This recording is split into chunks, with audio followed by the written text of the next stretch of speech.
that's where I was mentally. I wasn't thinking about organizing. I wasn't a union organizer. I wasn't trying to fight for workers' rights or any of this. I was just really trying to take care of myself and my household.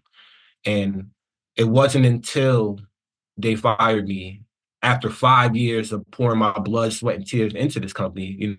I got hired in 2015. I opened up 3 warehouses for Amazon. Oh, wow. New York, New Jersey was my first one in 2015. In 2017, I got transferred to BDL2 Windsor, Connecticut. And then in 2018, I came back home to Staten Island and I opened that building. So I wasn't just an entry level worker. I was invested into Amazon. I was a modeled employee. I was a supervisor for 4.5 years. I trained thousands of their employees. So I knew the warehouse, I knew the company more than Jeff Bezos do himself. And I knew it so well that I actually sent the project to Jeff Bezos back in 2000. I sent him a project. So he didn't, when they fired me, they didn't know who I was. They didn't know how valuable I was to the company. I watched this company uh, progress over the tenure of my career. And I was a part of that. I was a part of that production. And they forgot about that when they fired me. What made you decide to walk out? No, we're talking life or death now. I can deal with, the that Amazon was giving us on the production side. Like they always threw bullshit at us. And I always did what I did. That's why my What's an team. example of? Because the So reason I ask stuff like this is because, again, a lot of people will, like you said, will just take it and take everything on the chin. They like, this is what it is. This is the job. So I just got to take it. And a lot of us don't know, wait a minute, like it actually don't need to be like this. Your law. Yep. They're violating your laws, your rights. And yeah, for me as a supervisor at Amazon would be like, I'll come into work one week and then they have these meetings with their upper management, but they exclude us on the floor, who runs the floor. They exclude us from those conversations.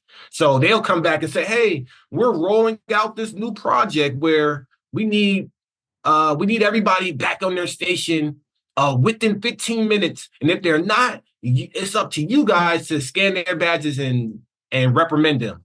And I'll be the one supervisor that'd be like, oh, I'm not doing that. Y'all can do that on your floor, but I'm not doing that on my floor. Why was that something you wouldn't want to do? Because I was that entry level worker that they're trying to reprimand. I never forgot where I came from.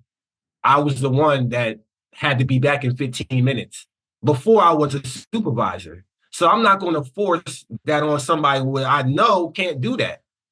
We're talking about people that work there that are old enough to be my grandmother. Mm-hmm. That's in my department that's required to do the same work as somebody who's 18 years old. Mm. And you want them to not only work for 10 to 12 hours, right, but to do the things that they were doing was inhumane, and I wasn't doing it. And they knew that. They knew that about me. I was the one that always went to green, and they respected that. What you see now on camera, I showed up to work just like this. I didn't even wear my vest. That's how much respect I had. I didn't wear my vest.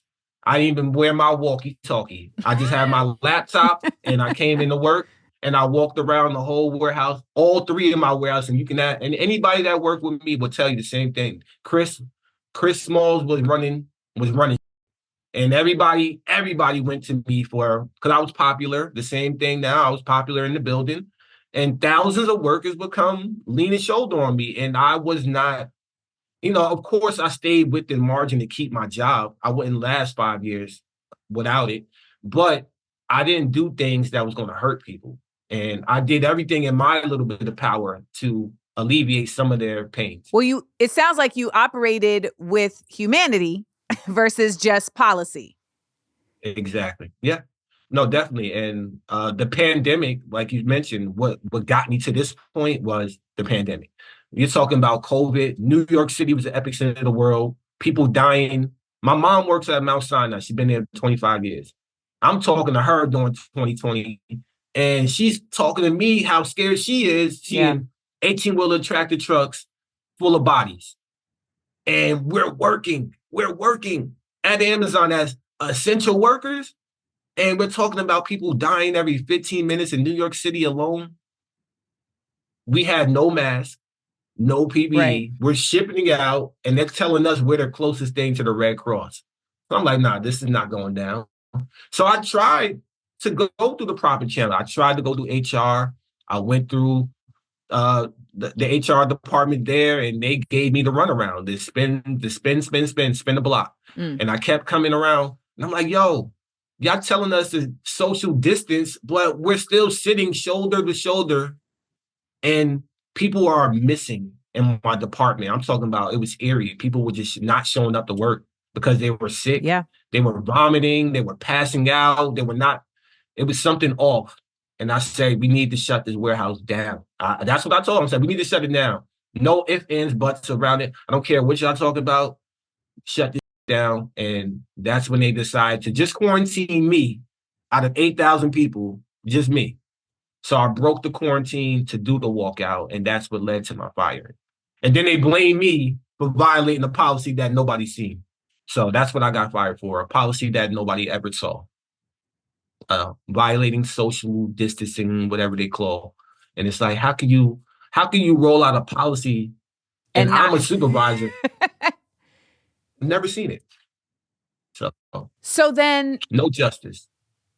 At what point did you say, okay, y'all fired me, we about to set up a union? Like, when did that hit you? Where were you when that idea hit you? Were you on a horse? No. The union actually wasn't even a thought until after a year and a half after I was fired. When I first got fired, remember, Jeff Bezos signed off on that smear campaign about me. That's what really, because I got fired. I didn't know what the hell to do. The journalist, you know what happened the day I got fired? I was like, yeah, I got fired because I did something that I thought was supposed to, I thought this was supposed to happen. So it wasn't until I did an interview on Pix 11 and the journalist reaction was like, you got fired? And I'm like, yeah, man. But I'm like, wait a second, what do you mean? Like, why are they tripping? Right. So I started researching. I'm like, oh, they violated my rights. Oh. And then in prime time, MSNBC, and people can look this up, March 30th, okay, dates. 2020. Go to MSNBC. I'm on prime time with Chris Haynes, 8 p.m. Amazon called MSNBC 30 times to get me removed. They didn't want me telling, whatever I was whistleblowing on, they did not want me going. They called the producer. He said, I don't know who the hell you are, but whatever you got to say tonight, Amazon has called us 30 times trying to get you not removed. Realizing that that's going to make them put you on even more, because they like, oh, we about to get hits, eyeballs. Yeah. I said, I got him. I got him. So I said, it's up. It's up on. So what I shared that night, I cost them $4 billion. Woo! The next day, they hand delivered PPE to my building. Right? So okay, so wait. Why did they deliver why did they hand deliver the PPE to your building? You're not an employee anymore. This was just them being petty? Wow. This is them being retroactive to what we've been complaining about. And then when the media shows up after I done been fired, they're like, oh, look, we have it. We've been giving them. That's how they do it. So and I'm not talking about my building. I'm talking about every building in the entire Amazon network got PPE the next day, not just mine. So wow. I cost this company $4 billion the next day. Because they had to get $4 billion of PPE. Exactly. Which they got. Jeff Bezos got that bad. He did that in blink. So what was the hold up the entire time? So y'all, we about to head over to the SEAL Squad. So if you want to come and find out these answers to these questions for Mr. Chris Smalls, then you know what to do. Head on over to my Patreon.